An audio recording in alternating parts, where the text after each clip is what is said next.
नमस्कार बच्चों, स्वागत है आप सभी का संस्कृत पाठशाला में। बच्चों, हम पीरियोडिक 1 का पाठ्यक्रम पूरा कर चुके और अब हम करेंगे रिवीजन, दोहराई। ठीक है, तो आज हम करेंगे पाठ 1 जिसका नाम है सुभाषितानि। क्या नाम है? सुभाषितानि। सु का अर्थ होता है सुंदर और भाषित का अर्थ होता है बोले गए वचन, सुंदर वचन। क्या अर्थ है? सु का अर्थ क्या होता है? सुंदर। और भाषित का अर्थ होता है वचन। ठीक है, या बोले गए। भाष धातु का अर्थ होता है बोलना, भाषा जिससे बना है। तो वचन, सुंदर वचन, दो शब्दों से मिलकर बना है, सु और भाषितम। सु का अर्थ होता है सुंदर और भाषित का अर्थ होता है वचन।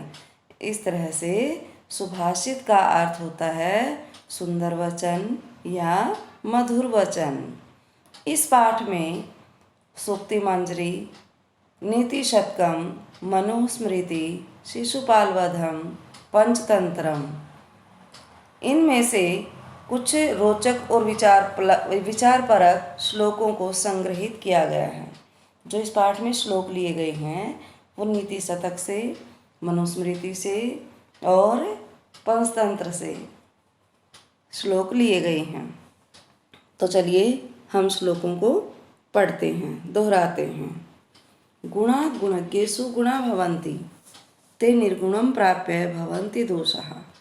सुस्वादुतोयः प्रभवन्ति नद्यः, समुद्रम आसाद्य भवन्ति अपेयः। गुण जो होते हैं, गुणज्ञेषु, गुणवान व्यक्तियों में ही गुण रहते हैं।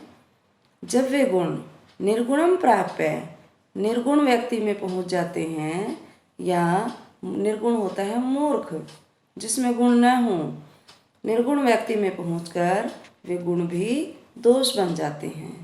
क्योंकि जो मूर्ख होते हैं उनको गुणों की पहचान ही नहीं होती।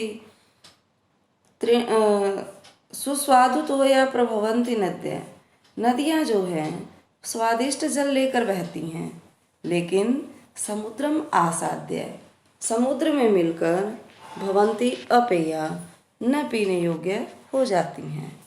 नदियों का पानी वैसे पी लेते हैं, लेकिन जब वही नदियों का पानी समुद्र में मिल जाता है तो वह पीने योग्य नहीं रहता।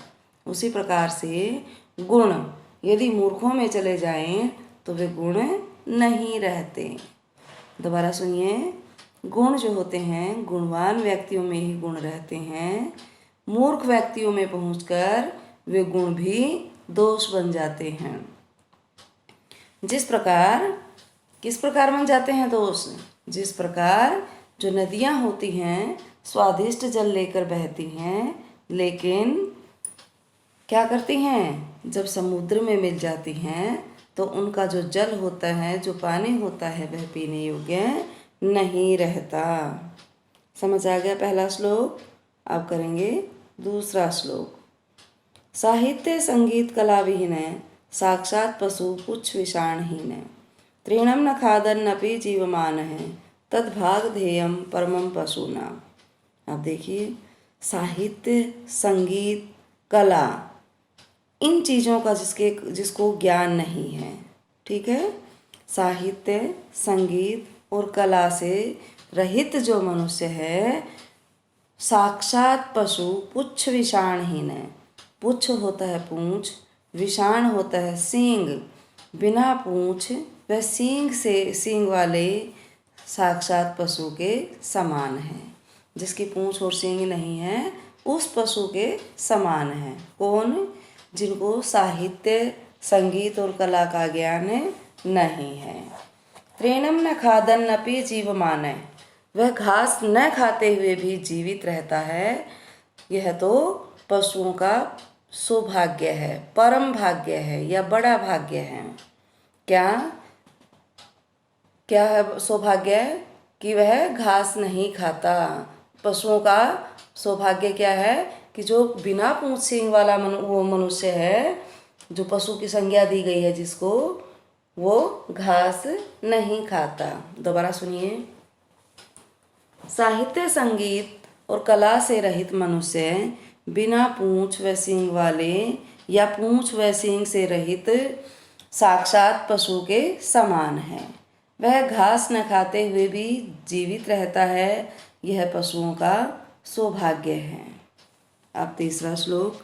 लुब्धस्य यस्यति नश्यति यशः पेशुनस्य मैत्री। अब लोभी व्यक्ति का यश नष्ट हो जाता है, चुगलखोर की मित्रता, और काम न करने वाले का कुल, और दूसरे के धन की लालसा रखने वाले का धर्म नष्ट हो जाता है। व्यसनी, व्यसनी होता है बुरी लत वाला या बुरी आदत वाला। बुरी आदत वाले का विद्या रूपी फल नष्ट हो जाता है, और कंजूस का सुख नष्ट हो जाता है। और क्या बताया? राज्यम प्रमत्त सचिवस्य नराधिपस्य। प्रमत्त होता है आलसी, सचिव होता है मंत्री। आलसी मंत्री के राजा का राज्य, नराधिप होता है राजा, राजा का राज्य नष्ट हो जाता है। दोबारा सुनिए। लोभी व्यक्ति का यश नष्ट हो जाता है, चुगलखोर की मित्रता नष्ट हो जाती है, काम न करने वाले का कुल नष्ट हो जाता है, दूसरे के धन की इच्छा रखने वाले का धर्म नष्ट हो जाता है, और व्यसनी जो बुरी आदत वाला है उसका विद्या रूपी फल नष्ट हो जाता है, कंजूस व्यक्ति का सुख नष्ट हो जाता है, और आलसी मंत्री के राजा का राज्य नष्ट हो जाता है। चलिए अगला श्लोक पढ़ते हैं। पीत्वा रसम तु कटुकम मधुरम समानम माधुर्यम एव जनियेत मधुमक्षिका असौ संतस्तथैव समसज्जन दुर्जनानाम श्रुत्वा वचय मधुर सूक्त रसम सृजन्ते। अच्छी बात बताई गई है कि जो मधुमक्खी होती है वो कड़वा रस पीकर भी, मधुमक्खी कड़वा रस पीकर भी मधु के समान या शहद के समान मीठा ही रस बनाती है।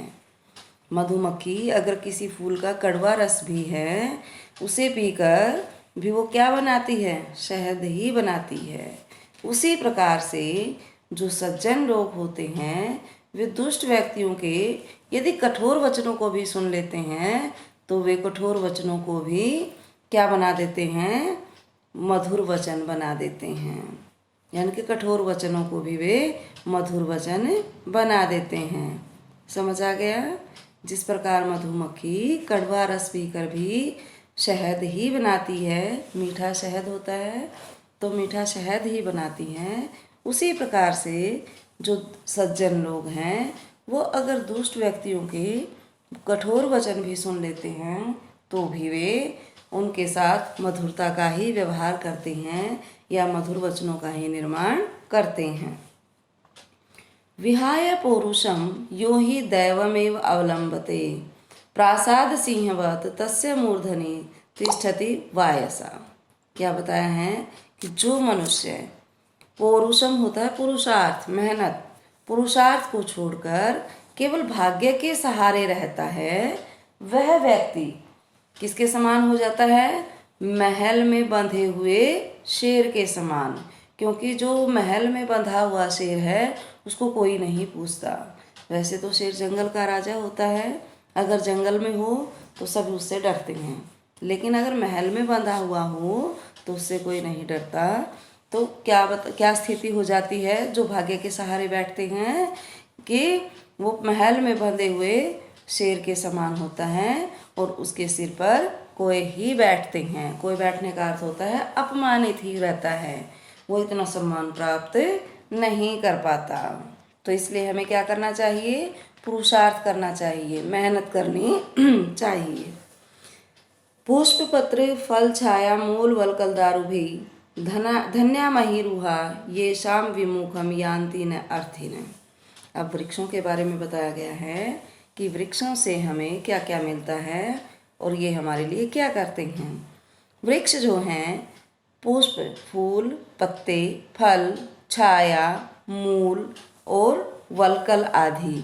वलकल क्या होता है? जो पेड़ की छाल होते हैं, छाल और लकड़ियाँ, इन सब से क्या है? ये महिरुहा होता है वृक्ष, ये वृक्ष जो हैं वे धन्य हैं, क्योंकि ये शाम विमुखम न यान्ति अर्थिन, इनसे विमुख होकर, इनसे निराश होकर मांगने वाले नहीं जाते। अर्थात वृक्षों के पास कोई अगर आता है तो वह कुछ न कुछ लेकर जाता है, और कुछ अगर उसे उस पर फल नहीं लगे हुए तो कम से कम छाया तो लेकर जाएगा। तो क्या बताया है कि जो वृक्ष होते हैं वे फल फूल छाया मूल वलकल आदि से धन्य हैं, जिनसे मांगने वाले कभी भी निराश होकर नहीं जाते। अगला श्लोक है चिंतनिया ही विपदाम आदौ एव प्रतिक्रिया। अब विपदा होता है मुसीबत, आदौ होता है शुरू में, मुसीबत के शुरू में ही, यानी कि जब मुसीबत आए तो उसके शुरू में ही हमें उपाय सोच लेना चाहिए। न कूप खननम युक्तम प्रदीप्ते वन्यना। जब घर में आग लग जाए तो उसके बाद कुआं खोदना उचित नहीं है।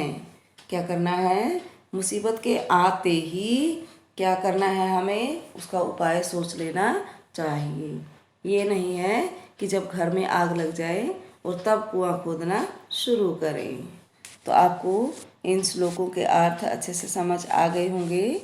आज के लिए बस हम इतना ही करेंगे, बाकी कार्य कल करेंगे। तब तक के लिए धन्यवाद।